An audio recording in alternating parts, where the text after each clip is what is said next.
नमस्कार विद्यार्थी मित्रांनो, चालू घडामोडी करंट अफेअर डेली घेऊन येतो. IMP प्रश्न आहे, व्हेरी IMP प्रश्न आहे. व्हिडिओ आवडल्यास एक लाईक करा, शेअर करा, त्यामुळे एक मोटिवेशन मिळेल आणि दररोज नवीन चालू घडामोडी करंट अफेअर डेली येऊ शकेल. IMP प्रश्न आहे. प्रश्न बघा, साहित्य अकादमीच्या वतीने 2024 किती भाषेतील लेखकांना युवा पुरस्कार जाहीर करण्यात आलेला आहे? त्याचे योग्य उत्तर असणार आहे 24.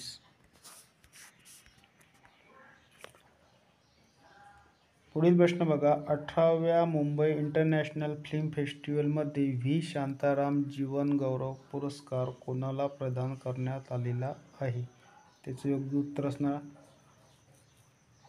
सुब्बय्या नल्लमुथ्थू.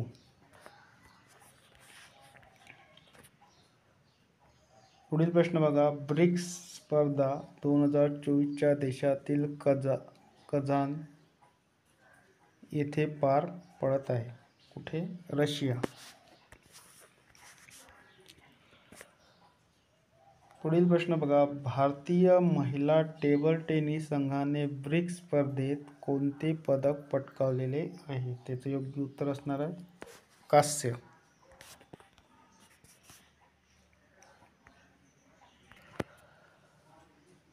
पुढील प्रश्न बघा, मे महिन्यातील ICC player of the month women's कोण ठरलेली आहे? त्याचं योग्य उत्तर असणार आहे चमारी अथ्थापत्तू.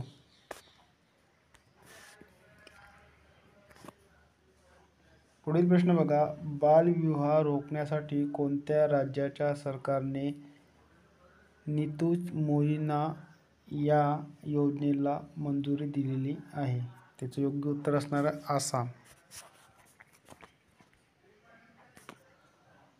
पुढील प्रश्न बघा, ग्लोबल प्लेस इंडेक्स 2024 नुसार भारत देश कितव्या स्थानावर आहे? त्याचे योग्य उत्तर असणार आहे 116व्या. पुढील प्रश्न बघा, ग्लोबल प्लेस इंडेक्स 2024 नुसार कोणत्या देश प्रथम क्रमांकावर आहे? त्याचे योग्य उत्तर असणार आहे आइसलँड.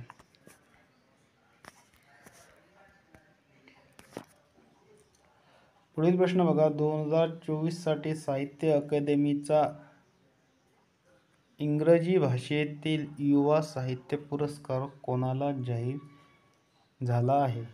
त्याचे योग्य उत्तर असणार आहे व्यंकटेश.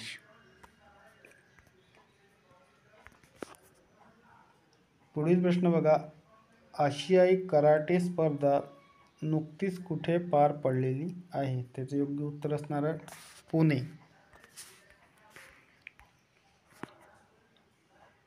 पुढील प्रश्न बघा, मुख्यमंत्री मंथुरीचर कप्पोम ही योजना कोणत्या राज्य सरकारने सुरू केली आहे? त्याचे योग्य उत्तर असणार आहे तामिळनाडू.